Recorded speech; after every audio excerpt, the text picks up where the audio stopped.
Thanks, Gail. That was lovely. No one can hear us. All right. Oh, yeah, my necklace. No one could see us. It's okay. Did you guys see how Sally snuck in this morning? It's one of my... If you ever get caught in a bad situation, just go. And if you do that, no one can see you. It's like magic. So we're going to continue with story. I think one of the things that is journeying through Acts, every book in the Bible has a different way that you need to read it. So the way you read a dictionary is different to the way you read a novel, which is different to the way you read a history book, which is different to the way you read a prescription, right? So they're all words on pages. You obviously go through a different process when you're reading them. The Bible's the same. So every book is different. Every book is so there's always things to understand. When we're reading through Acts, we have to be always thinking of narrative story. What's the story being told? All that stuff, which is why the whole element of story and those things are really important. If you want any elements of story, feel free to come grab one. They're just a nice little template. Also, just noting, again, part of our just normal acts of worship is bringing tithes and offerings. If you want to do so, the baskets are available. And if you want to sneak around, remember, just go like this. And no one will see. There you go. Good one, Carl. So where we're up to in Acts is Paul. It's called the trials of Paul, but of course none of them are actually trials yet. We haven't had a trial. We've had all the pre-trials. The justice system for Paul was very different to us. For Rome, they were keeping Paul in prison, not in the prison that we would picture. They were keeping him probably just under like a serious house arrest where his friends could come and go and take care of him. And most of it was to just not have another riot, right? That was, let's just keep the calm, let's keep the peace. So we've been introduced to Felix. Felix had this understanding like, if I let Paul out, stuff goes down, all right? Something bad happens. It's actually best for everyone if we just keep him here.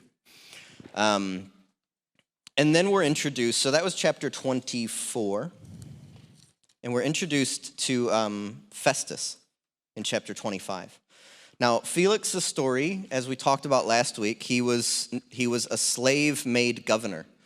And I think it's something important for us to understand. So one of the elements of story is what is the person I am now, and what is the person I want to become, and how do I get from there to there? And we always have to ask that primary question of what right now is stopping me? What's hindering me from getting from here to here? Now, the lower you start in that game, so for Felix, he started as a slave. The lower you start in that game, the less options you have for getting to where you want to be. That's just the reality of it. For him, he didn't actually have a peaceful option from getting from slave to governor. For him, he had to be ruthless, he had to be bold, he had to be brash, he had to take risks. But with Festus, we don't see the same thing. So all we know of Festus historically is very little, which means he was probably as normal a story as you get in terms of someone in the Roman Empire becoming a governor. He was probably born into a prominent family. He probably had many options at his disposal for how do I get to that point. He probably didn't need to see heads roll. He probably didn't need to come down hard on things like Felix did before him. He could probably just kind of skate his way to this position. Now, that's not to say it's easy. He has to be politically savvy. And that's what we come into. So we're going to start reading in chapter 25. 3 days after arriving in the province, Festus went up from Caesarea to Jerusalem, where the chief priests and the Jewish leaders appeared before him and presented the charges against Paul. They requested Festus, as a favor to them, to have Paul transferred to Jerusalem, for they were preparing an ambush to kill him along the way. Festus answered, Paul is being held in Caesarea, and I myself am going there soon. Let some of your leaders come with me, and if the man has done anything wrong, they can press charges against him there. Now, quick side note. If you've read Acts before and you've never cared about this story, it's because when you start reading this story, there's nothing in it that triggers any relevance to you. All right? And that goes for the whole Bible. That goes for anything you read. What we're always doing is we're always going through a process of, what am I hearing or what am I seeing, and does it mean anything to me? It's why you can stand in a room full of people, and you can be having a conversation over here, and you can hear someone say a word over there that is meaningful to you, and suddenly you're aware of their conversation. You weren't before. Your brain didn't need it before, but then they said, bad referee, and you were like, ooh, I'll speak into that, right? So because, and you hear that, and all of a sudden everybody here knows what I'm talking about because there's relevance to us. Look, at any given time, there are 30 plus violent conflicts in the world going on right now. But Israel triggers something for us, doesn't it? Because this is our book, this is our sacred text, and all through this sacred text is Israel. And so when we hear Israel's at war, we go, ooh, that's relevant to me. Guys, there's 30 plus wars happening right now. But there's a reason our ears perked up over one. It's interesting, isn't it? Because there's always stuff going on, but not all of it's relevant to us. So when we're reading a lot of this, we're not sure why it's relevant to us. And here's where we have to start digging into what the scripture's talking about. So we have Festus, who has come into becoming the governor of this province, and this province has Jerusalem in it, which is for that governor, that's a main point for him. He's got to win Jerusalem. Why? Because as a Roman governor, if you can't control your province, you might get executed, all right? Rome does not like to just let things pass. They don't go, oh, well, Bill, sorry. They just go, we need to make an example of this guy because whoever we bring in next needs to know how serious we are that you keep control of this. So the risk he has is if he loses Jerusalem and they riot, he loses his head.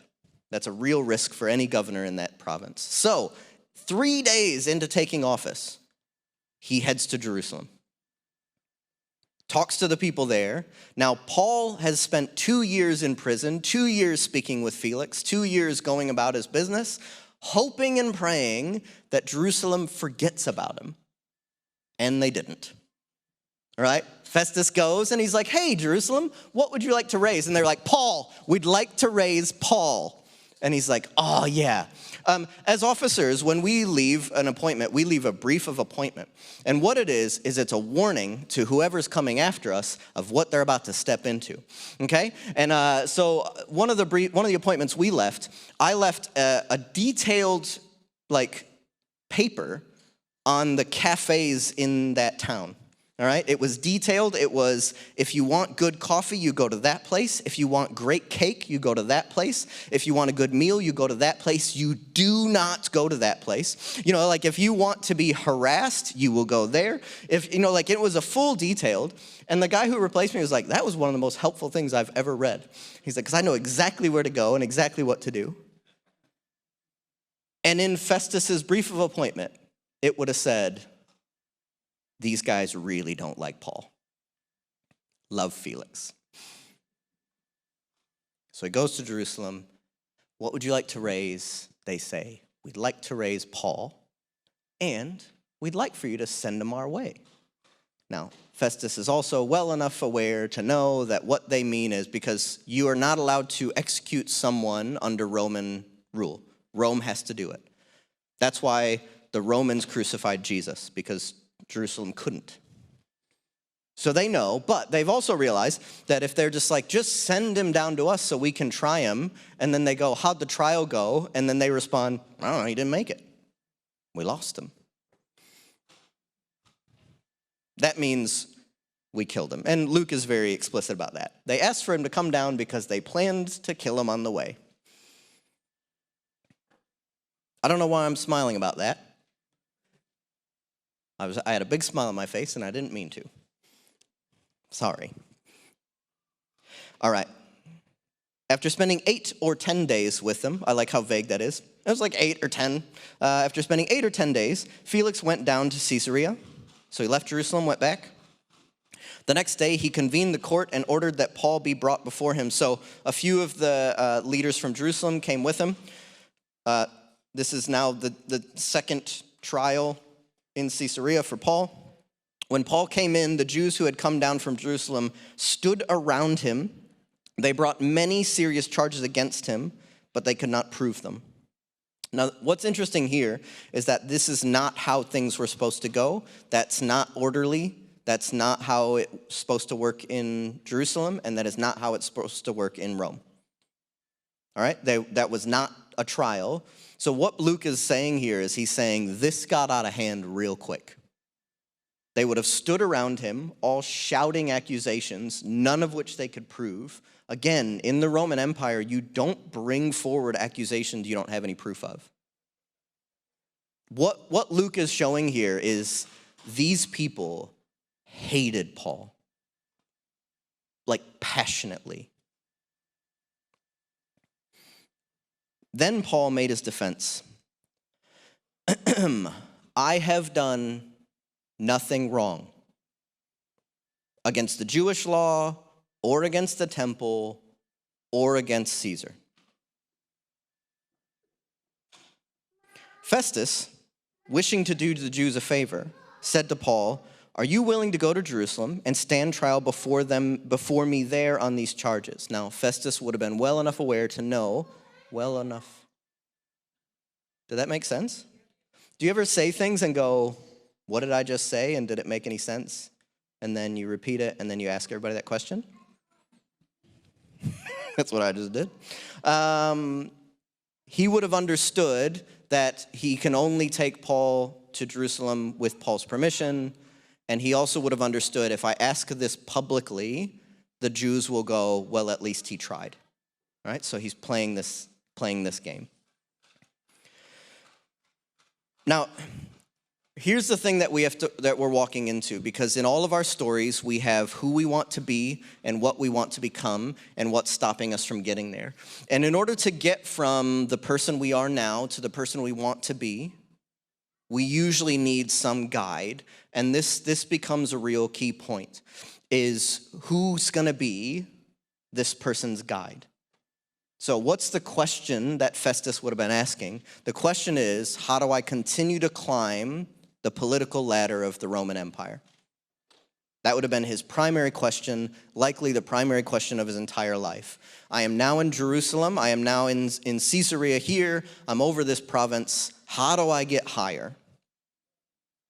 That's the primary question for him. Now, he understands he's got to win the favor of the Jews, so he goes to Jerusalem. He does that.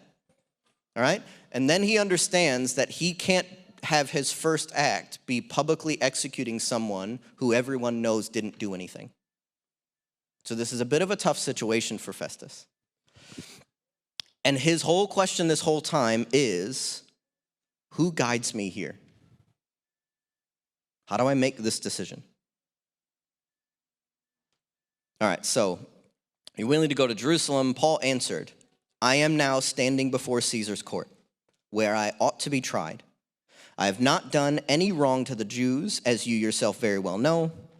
If, however, I'm guilty of doing anything deserving death, I do not refuse to die. But if the charges brought against me by the Jews are not true, no one has the right to hand me over to them. I appeal to Caesar.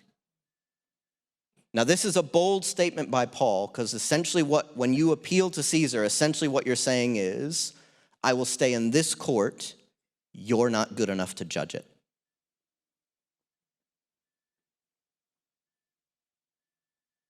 Festus, wishing to do I already read that.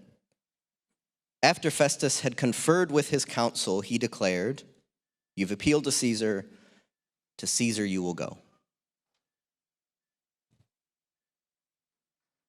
After a few days later, King Agrippa and Bernice arrived at Caesarea to pay their respects to Festus. Now, King Agrippa was from the line of the Herods, and the Herods were notoriously terrible kings. They were mostly incompetent. That was their reputation. Rome knew, we've got somebody in the seat, but not somebody good. Now, interestingly, this was the line of Herods. He was the grandson of Herod the Great through this line, and he may have been the best of them. And what we know through Scripture is most people thought he was okay. Not because he was a good king, but probably because he wasn't quite as incompetent as those who had come before him, which sometimes is all you really need. So, now he goes to pay his respect to Festus because what's Herod's primary question? How do I stay king? How do I hold this power? How do I gain a bit more? How do I stay in this position? Herod's primary question for his life is, how do I sit on this throne for way longer and with more favor than those who had come before me? I've made it. How do I keep it?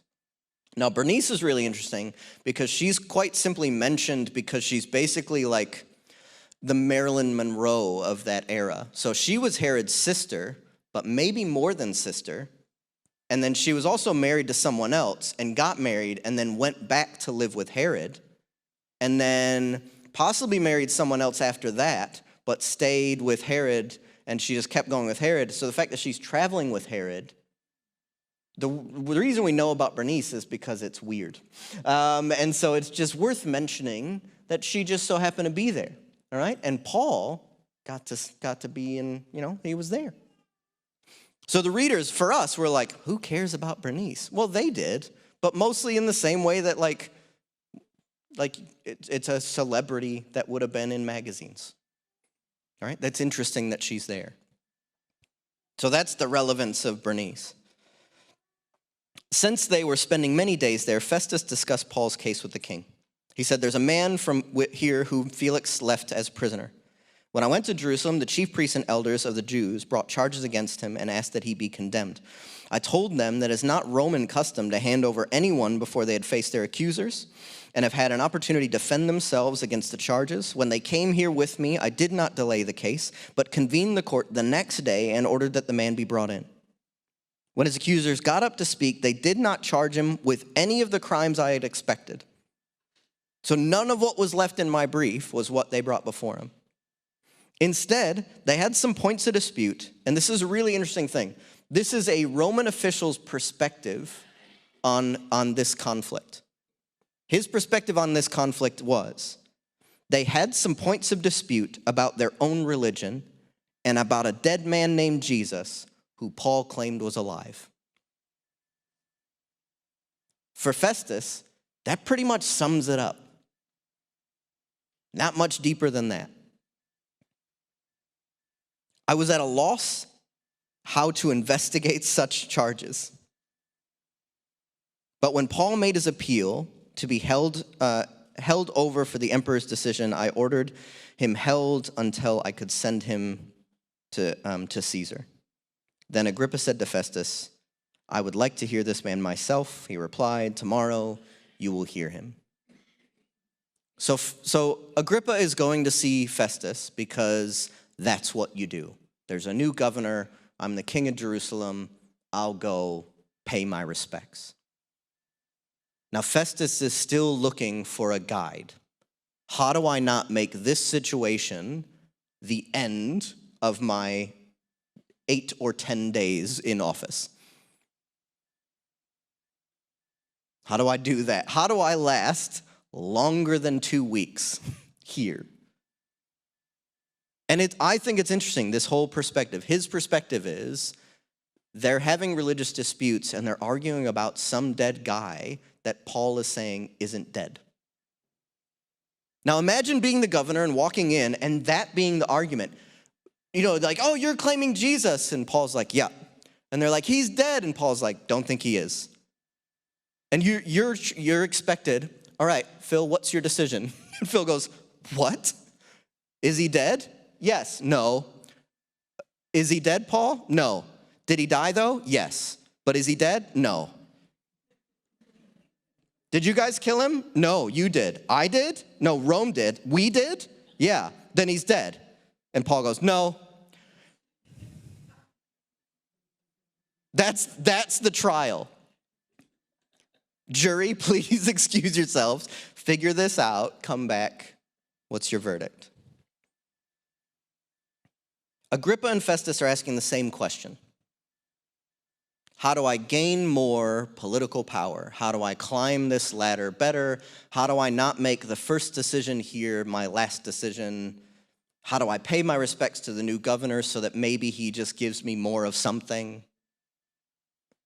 Both of them are asking the question, how do I gain, but how do I not blow this?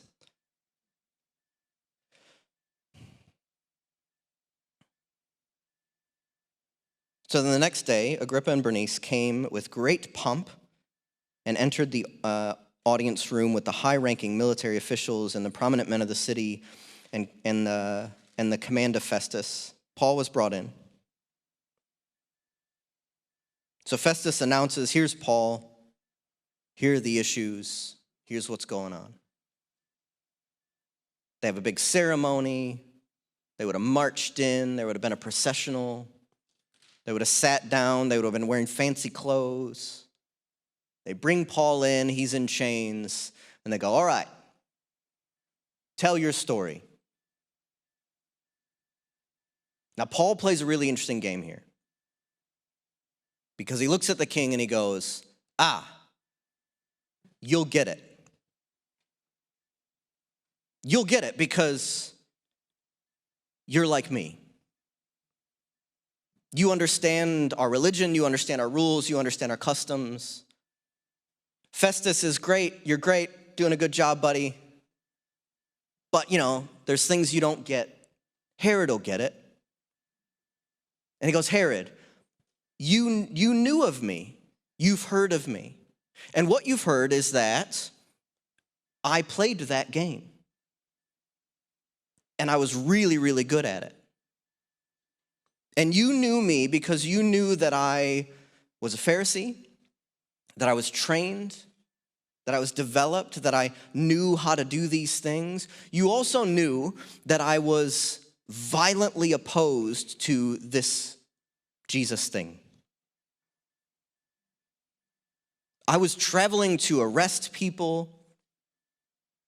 When someone was brought forward because they had been blaspheming against the temple and against Jerusalem by claiming this Jesus was alive, I casted my vote, and the vote was death, and we stoned him, and I was there.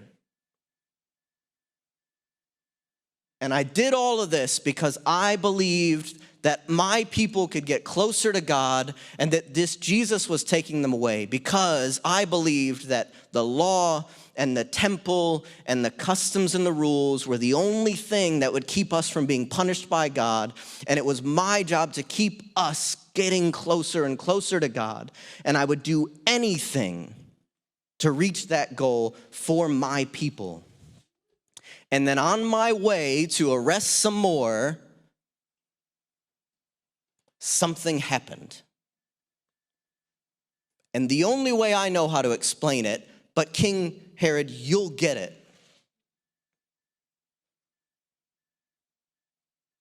is that I was confronted by God.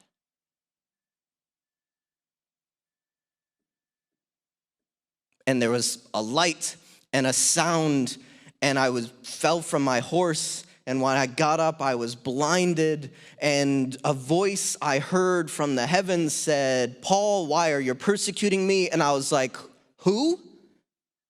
And then the voice said, you know who, Paul. You know who.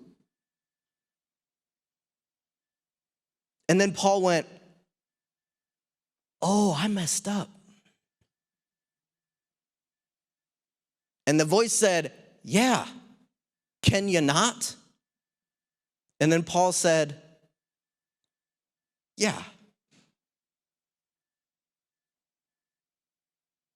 And it changed everything for Paul. And Paul would have looked at the king and said, but you get it. Because you're the king of Israel. You've been in front of God. You have access to the temple. These guys can't even go in the temple, which is another thing I'm on trial for. Because what changed for me was all the things that I had fought for, because my belief was my people can get closer to God if they follow these rules.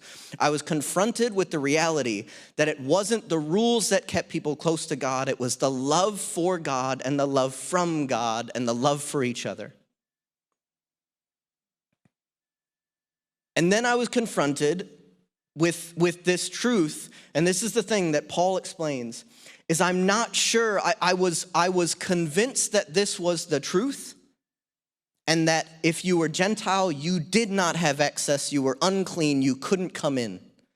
And what I was confronted with was Jesus saying, no, this was always for everyone. That was always the intent. So Paul, please stop hindering that and make it your mission.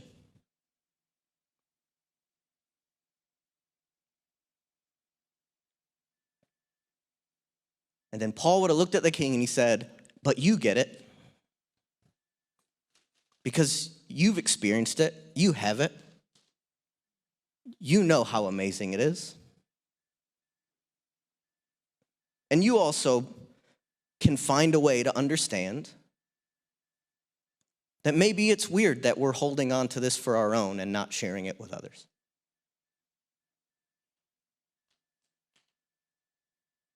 And if that's what I've got to die for, then I guess that's me.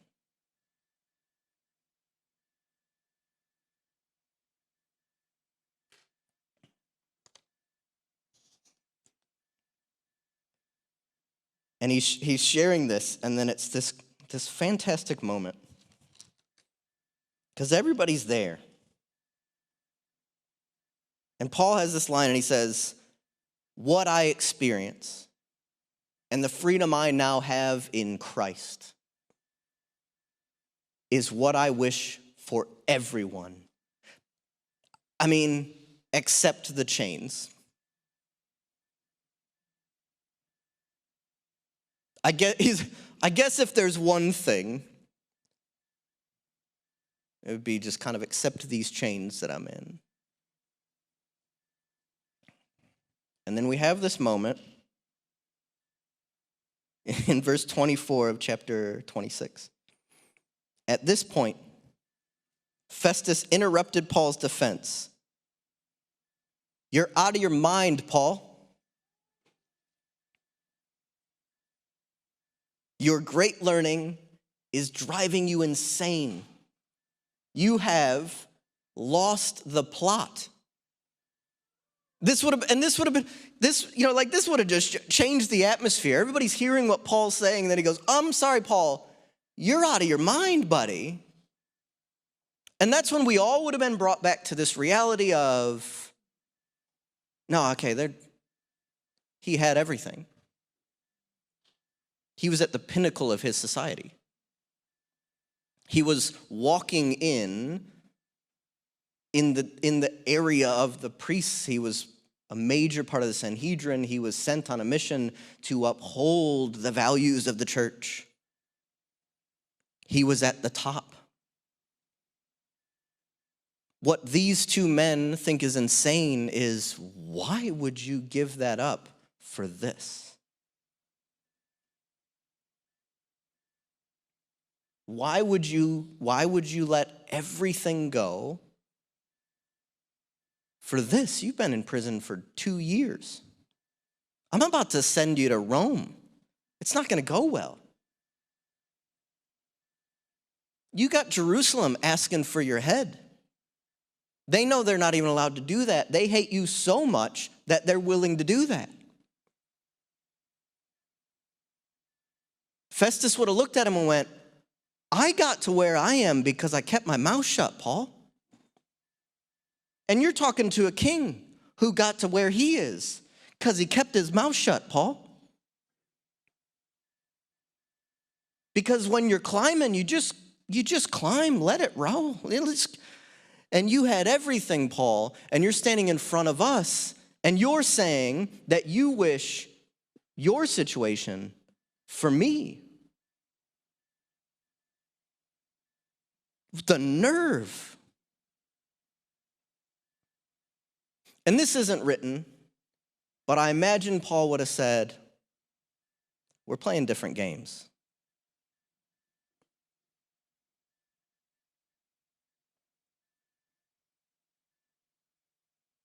You're playing a weird, finite, climb a political ladder game. I'm playing with eternity. We're playing different games. You're playing a game where you are the center of the universe. And here's the weird thing.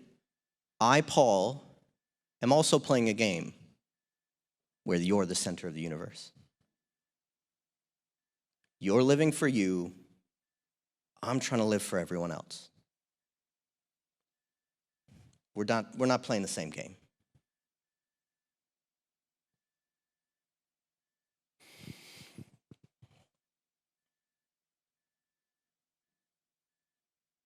I'm not insane, most excellent Festus. What I'm saying is true and it's reasonable. The king is familiar with these things, and I can speak freely to him. I'm convinced that none of this has escaped his notice because it was not done in a corner. King Agrippa, do you believe the prophets? Because you're supposed to. Then King Agrippa said to Paul, do you think that in such a short time you can persuade me to be a Christian? And Paul replied, short time or long, I pray to God that not only you, but all who are listening to me today may become what I am except for these chains.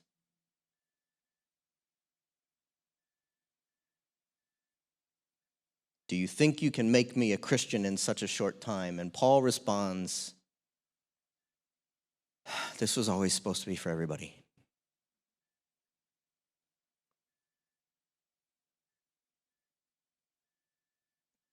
The king rose, and with him the governor and Bernice, and those sitting with them. And after they left the room, they began saying to one another, this man is not doing anything that deserves death or imprisonment. And Agrippa leans into Festus and says, this man could have been set free if he had not appealed to Caesar. But good thing he did, because now we don't have to make the call. Send him off.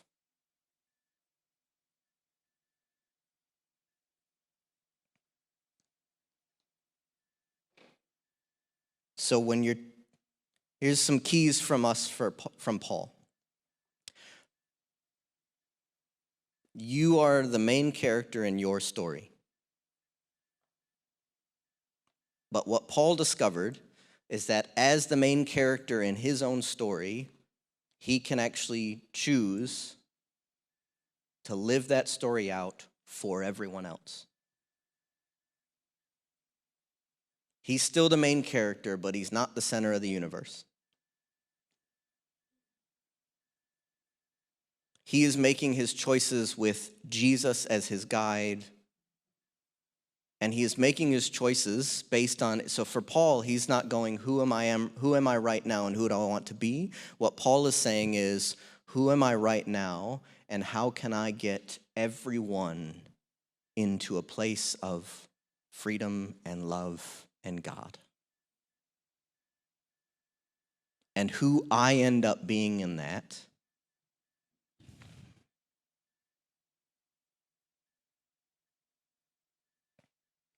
and then we have Festus, and we have Felix, and we have Agrippa going, man, that guy's nuts. Because at the end of the day, It's not always about belief or disbelief. It's not always about right or wrong. It's about who are you willing to live for, and when is it not going to be you anymore?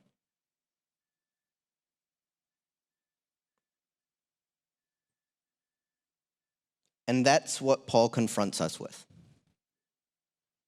As we read his narrative, what we should be confronted with is that at no point in his narrative did he seem to be concerned about himself.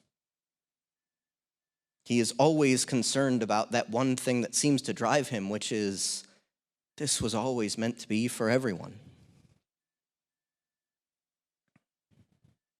So the challenge we're gonna step into this morning is we're gonna spend some time this morning asking ourselves the question, what am I guided by? As I go throughout my week and I'm telling my own story, what am I trying to accomplish? What are my motivations? And what are the things that are going to guide me? We have some really easy examples here of political power. So if you're a governor, good luck with those decisions. But that's our question. That's our challenge here this morning. So we're going to play a song to kind of just assist with that space.